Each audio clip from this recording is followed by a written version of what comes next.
Bon matin, tout le monde. I'm pleased to be here on behalf of Electra Montreal.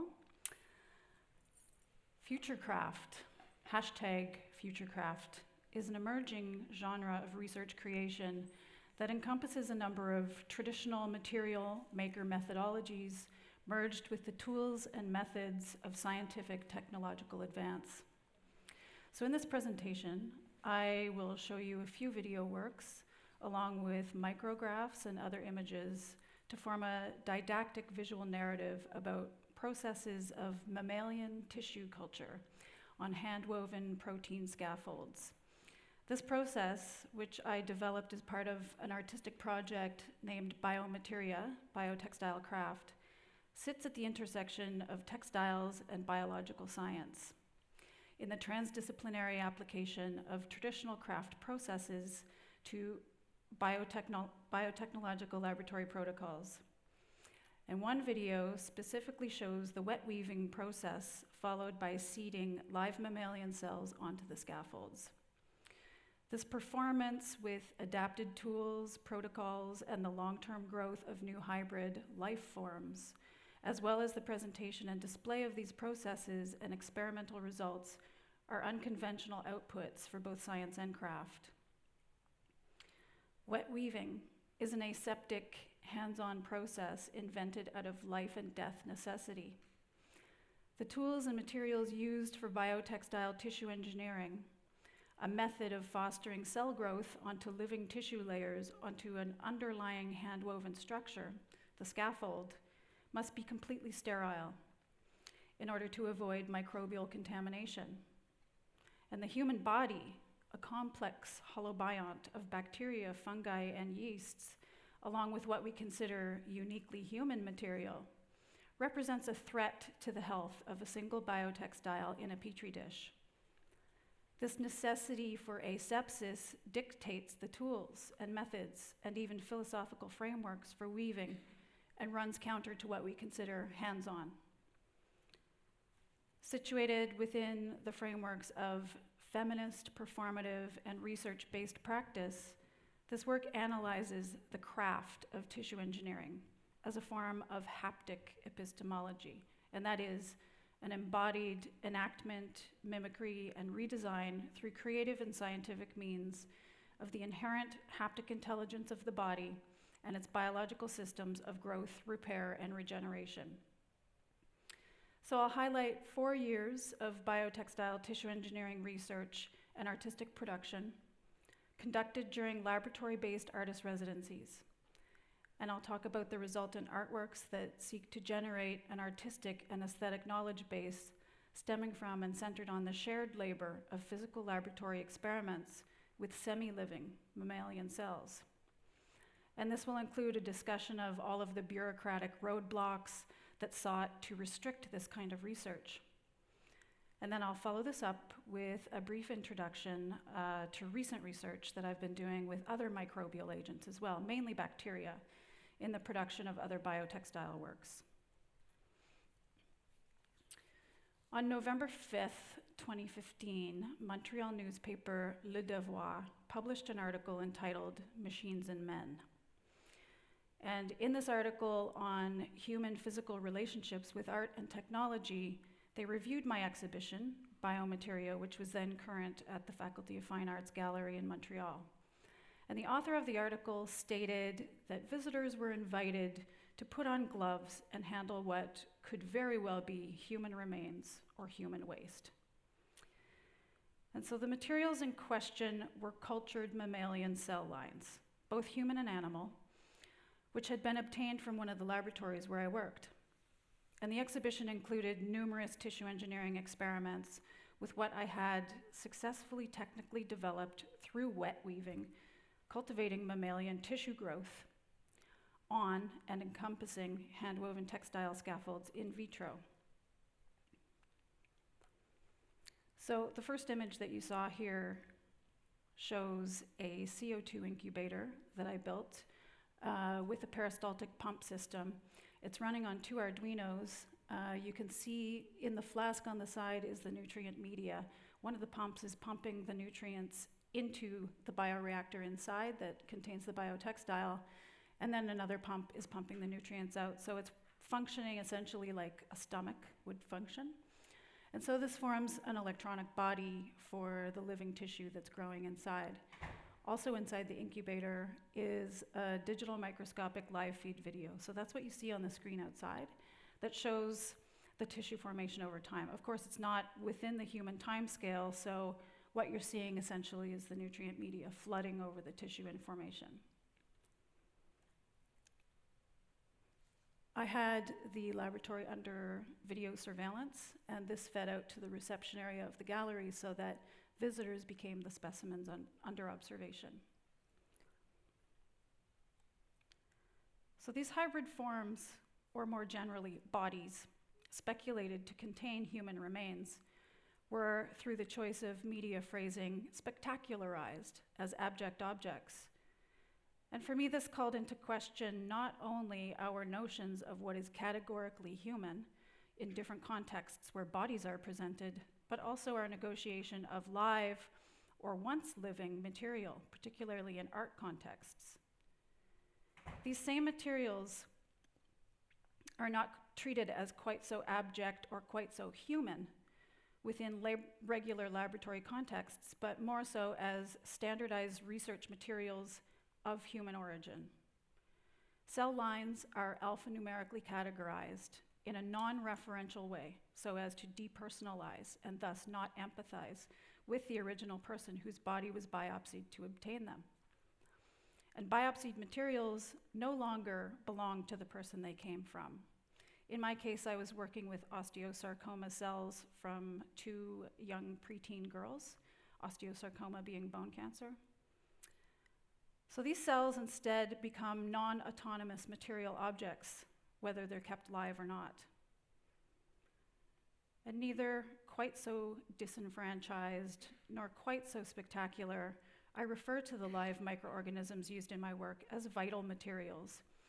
And I mention vitality not only in terms of their liveliness, but also in alignment with Jane Bennett's definition, the capacity of things not only to impede or block the will and designs of humans, but also to act as quasi-agents or forces with trajectories, propensities, or tendencies of their own.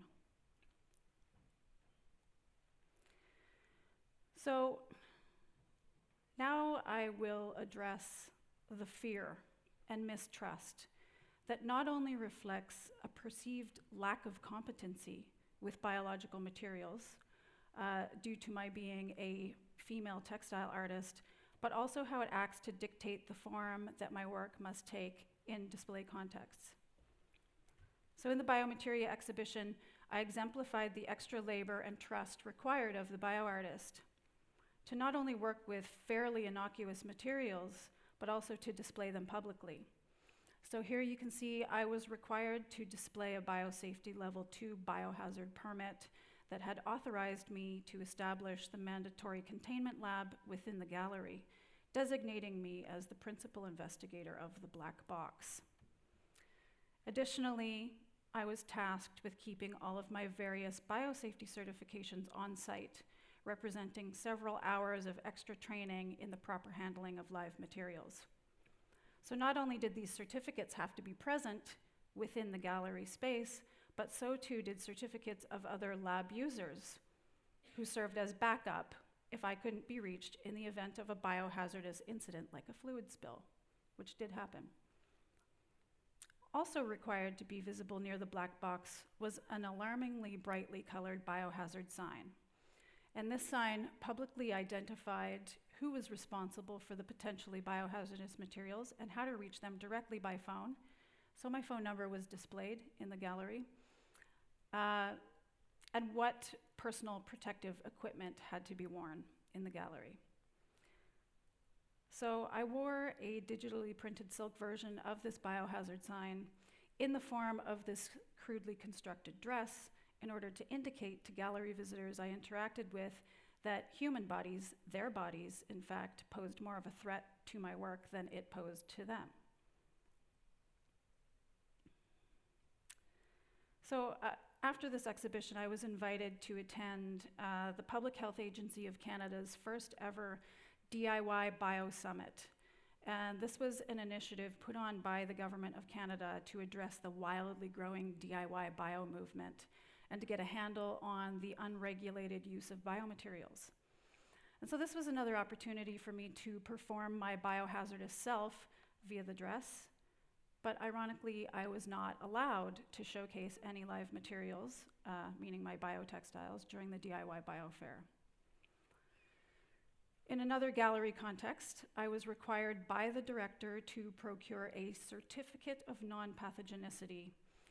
And the curator of the show displayed this official letter on the gallery wall, both to provoke and reassure the public that they were not at risk. But regardless of this extreme measure, a gallery technician still reported having a physical reaction when unpacking my work, despite the fact that it was double contained, and stated concern for his physical well-being. So asepsis, sterility, is as much a cultural belief system as a biological fact.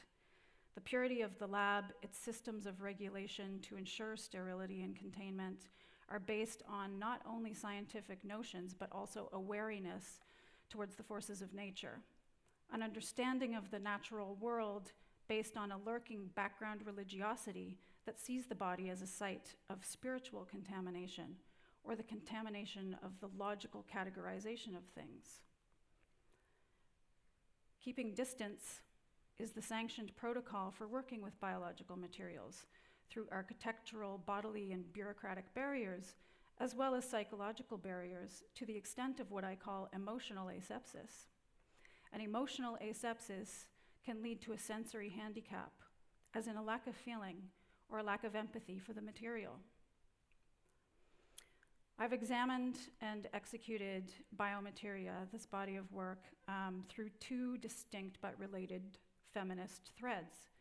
One is craft as labor from the perspective of feminist materialism, and the other is craft as agent from an anthropological understanding of witchcraft as a ritualistic interface for manipulating living systems towards the materialization of self-assembling and co-designing subjects, the cells. So within these frameworks, I address empathy as a laboratory technique, which is a rogue technique within a biological context, and an antidote to emotional asepsis developed through slow craft and intimacy. So this is one video I will play for you. It's silent, so I'll speak while it's playing. This is showing the wet weaving process, straight through to seeding the weavings with live cells. So I'll talk a little bit about craft and micro-community. Tissue culture work involves regular, long-term feeding and maintenance of billions of living cells. This is a significant commitment. And in this light, you might question the necessity of using slowly handmade textile scaffolds, such as you see being woven here from a single horsehair, versus readily available commercial fabrics. Why would I do this? Aside from the fact that one can't very easily source hair cloth, and I've also used my own hair to weave these textiles, the engagement with the frameworks for making on the human scale, with the life processes of tissue culture on the microscopic scale, is meant to serve as a mirror. This decelerated, deliberate action of hand-making tiny objects is crucial to an embodied understanding of the shared task of material learning and building haptic knowledge, and this is a shared experience of physicality and its limitations. Supporting active cell engagement with and within these textile scaffolds means working to maintain normal cell function while also influencing cell morphology and motility enough to foster the building of fragile tissue layers on the structure. And discovering a successful interaction between mammalian cells and scaffold material is a form of learning and response that's conducted through the cell anatomy as well as through the hand of the artist. And this is a material fluency developed through this intimate corporeal translation. So interestingly, natural indicators that are contained within the protein composition of these fibers. So within the fiber of the horsehair and within the fiber structure of my own hair. These natural indicators can help determine cellular activity. They speak to the cells. Other determinants might include the tension of the warp in maintaining the spacing of the structure. This is woven to biomimetically resemble organic matrices of internal scaffolding, such as the inside of your bones. Also important, I discovered, are intersection points in the weaving, or what we might even consider information axes, and these are contact zones. These are anchor points for the cells. So the resourcefulness of these non-neuronal cells is displayed in how they anchor near the axes. And from there, they extend microtubules and actin fibers across the negative space towards each other. And I'll show you an image of this in a second as soon as the video finishes. They communicate chemically, and through contact, they collectively build multicellular bridges within the woven structure. And as these bridges widen, the textile grid becomes the protoskeleton for new tissue formation. So this shows the behavior of the cells on the textile scaffold. This is me pointing my iPhone through the microscope lens. Interestingly, I discovered that as the cells fill in the spaces, you can zoom in even more and see that the cells actually appear to be weaving themselves together. So it's kind of like a meta-weaving happening. So the inkling that these cells might possess some form of intelligence related to knowledge generation and communication can influence how we approach, categorize, and work with them. And it's here that an expanded relationship with microorganisms becomes an important consideration. Researchers, for example, have discovered the existence of chemical indicators in silk fiber, for example. And I worked a lot with silk as well. And silk can influence bone cells towards bone formation, making silk an ideal material for bone grafting technology. So that's an example of one application of this kind of research. And I'll show you a couple more micrographs. This is a scanning electron image that shows all of the little blue dots are the cell nuclei. You have actin fibers, which is the green hazy area, and then the red is the microtubules. So this is showing all of the elements of tissue formation. Also being formed is collagen. So this is another scanning electron micrograph. This is a bit close up. So the connective tissue cells that I was working with, that you saw in the previous image, form these collagen fibers. They're seen here along with the actin fibers and elastin that's part of the extracellular matrix. And I was fascinated with these images when I saw them coming through the microscope because they remind me so much of yarn. So speaking of yarn, technical research and production of biotextiles is already industrialized. It's even by some industry players designated as craft. And the research around its applications is presented within traditional sci-tech and industrial frameworks focused on producing standardized, efficient, and profitable outcomes. And these industrial activities retain a certain cultural remove, which is impersonal through their proprietary scale of mass production. So in my work, the deliberate juxtaposition of the high-tech with the most basic primitive tools and techniques is to point to the technological origins of human ingenuity, but also beyond this, to show the biological innateness of our own making processes.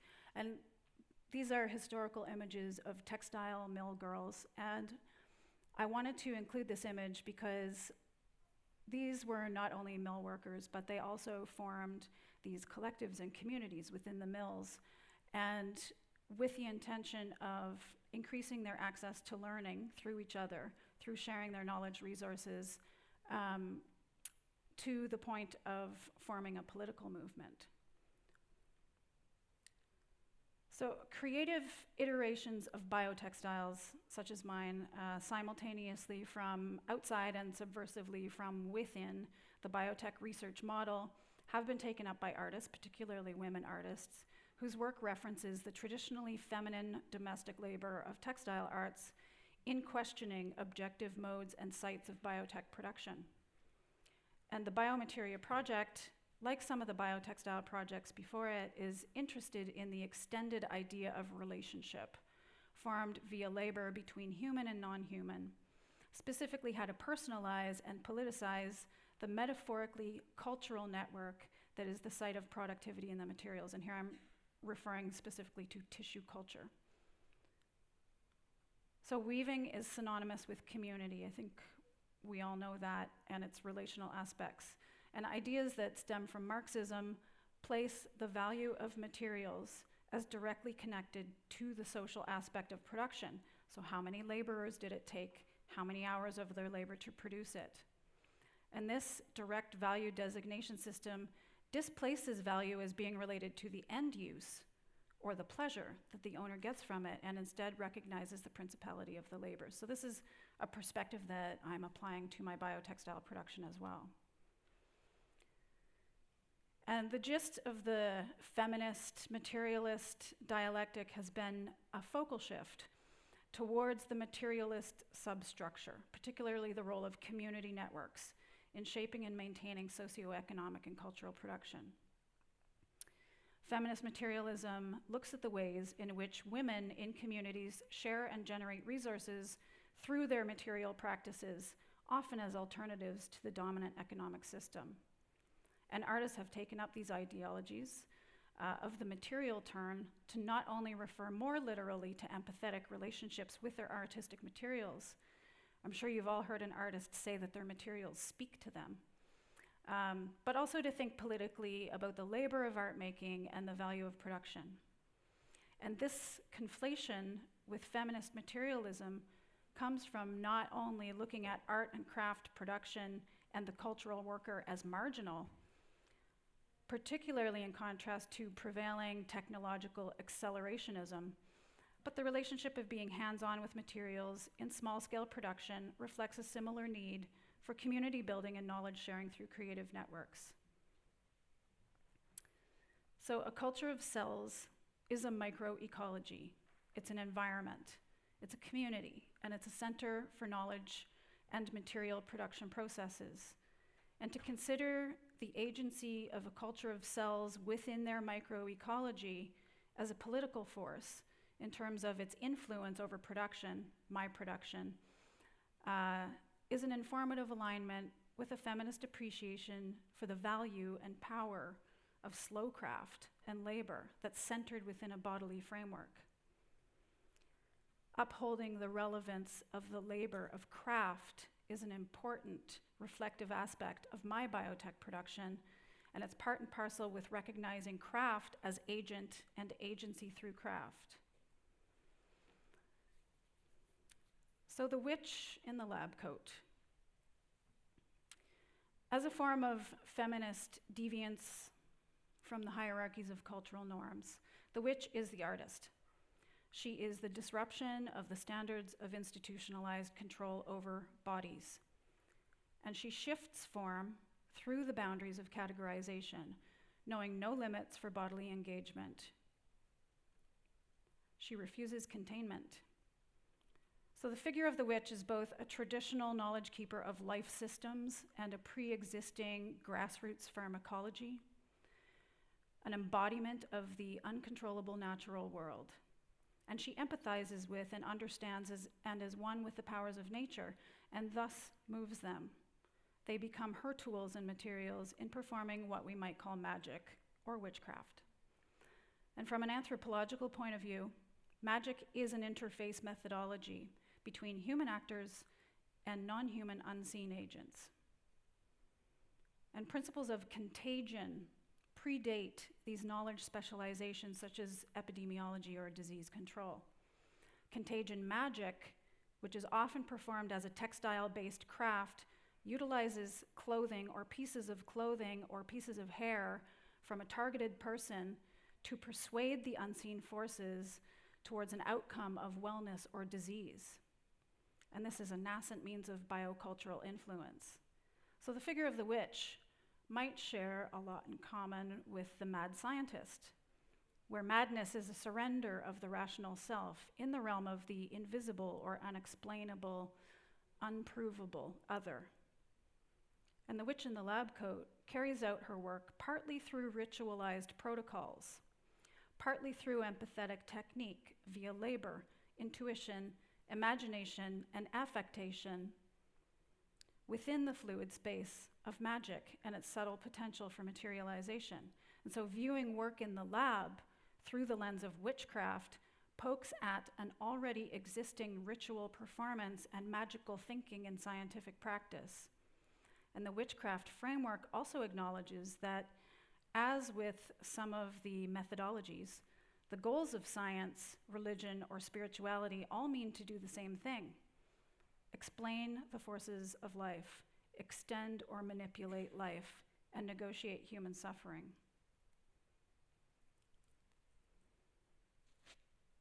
You don't have to do this.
Whew, okay.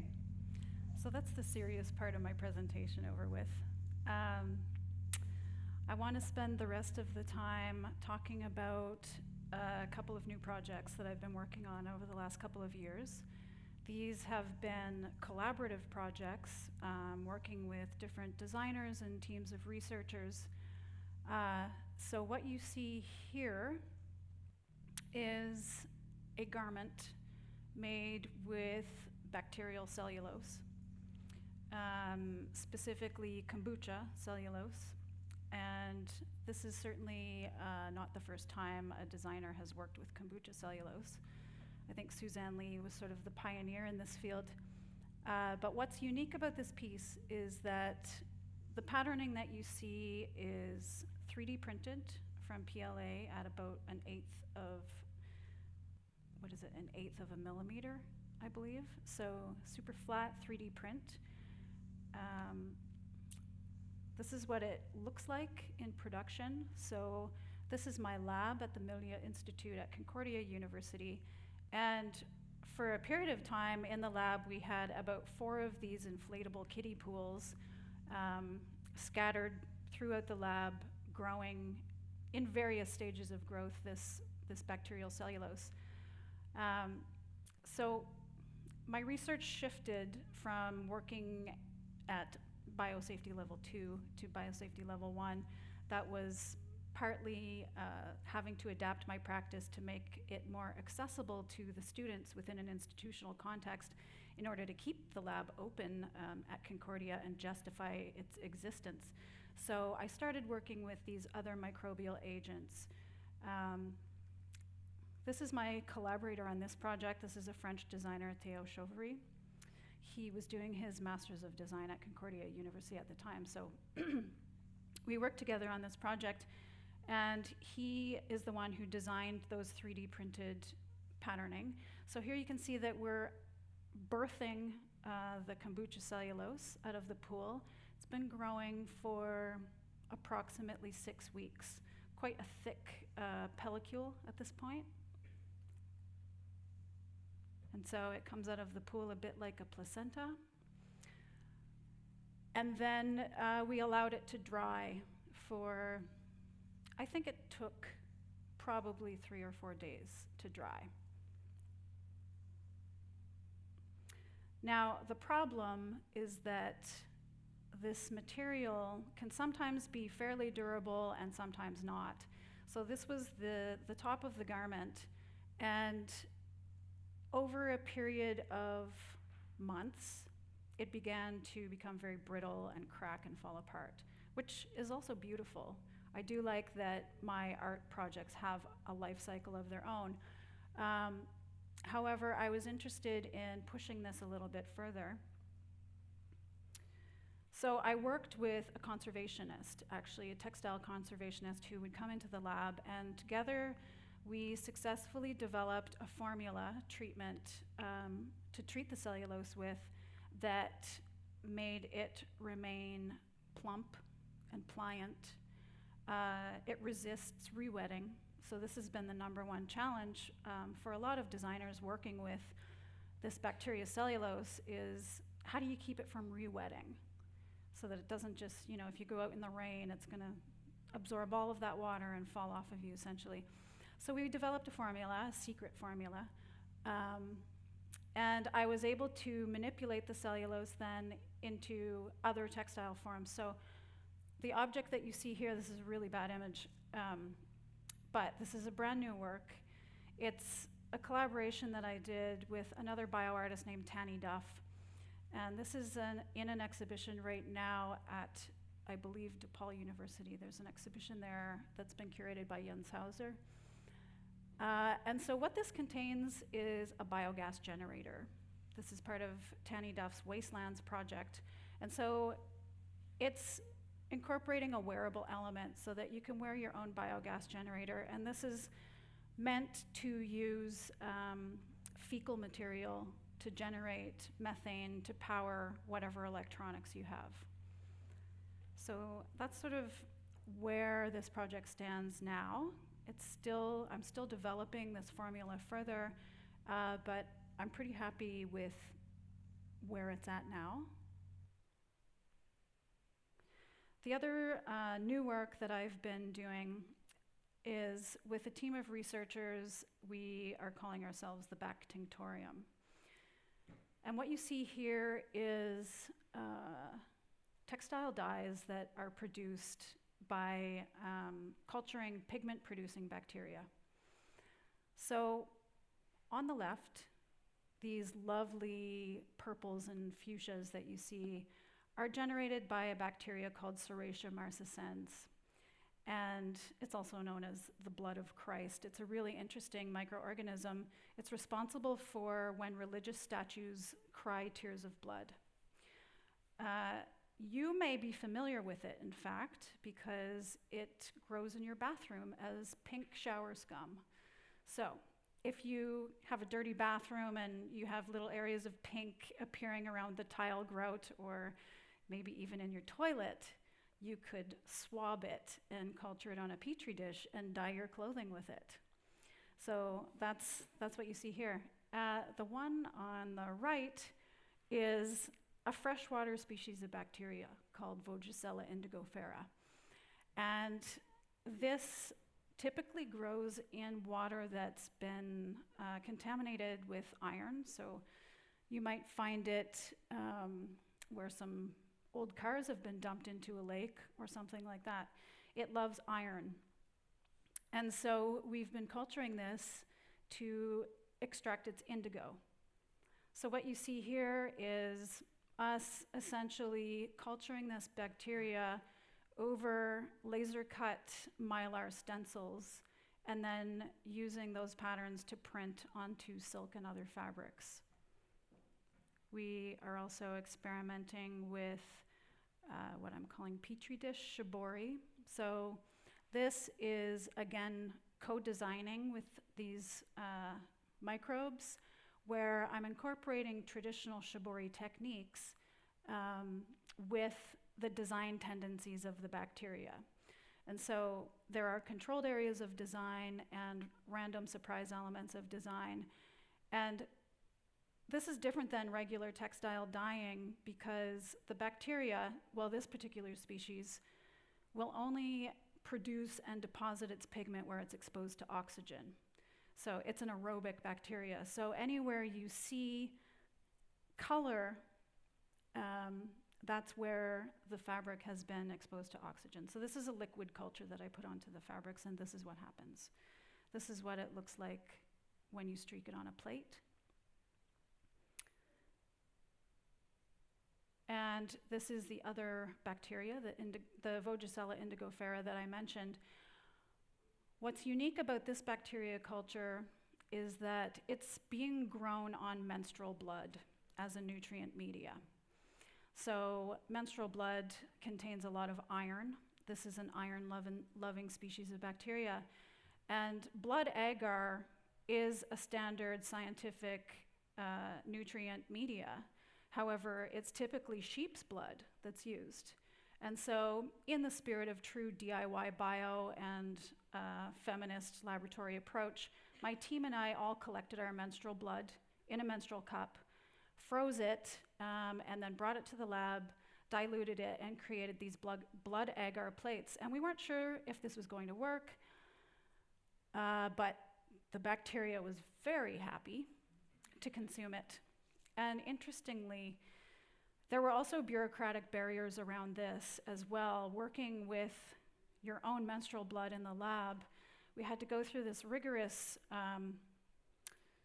authorization process and requiring actually us each to individually meet with the institutional doctor and either agree to or refuse to be vaccinated before being allowed to handle our own menstrual blood, which was really ironic, pardon the double entendre there, but considering the fact that we could go down the hall to the public bathroom and this was not considered a biohazard. So yeah, that's sort of, those are the projects that I have been working on for the past couple of years. They're still very much in progress. Some of these projects, as well as other very interesting projects, are in this recent issue of Center for Sustainable Practice in the Arts Quarterly. This is a magazine that I was guest editor for. It includes the work of, as you see on the cover, this is an Icelandic designer, a friend of mine who's currently in Amsterdam, Sruli Recht. We also have Joanna Brzezowska writing about critical materiality. There's more information on other groups working with Bacteria Dyes, who I've been corresponding with. We've been sharing protocols, tips, tricks, including one duo called Living Color, who are based in Rotterdam. There's also more information on Tanny Duff's Wastelands project, which is the poop bioreactor, basically, biofuel generator. So you can find this on this website if you want more information. Also, Anna Dimitriou's work is in there as well. She is based in the UK, very well-known artist who's worked with bacteria to color textiles for a long time. So please check that out. That's my plug. And just thank you to all of my funders.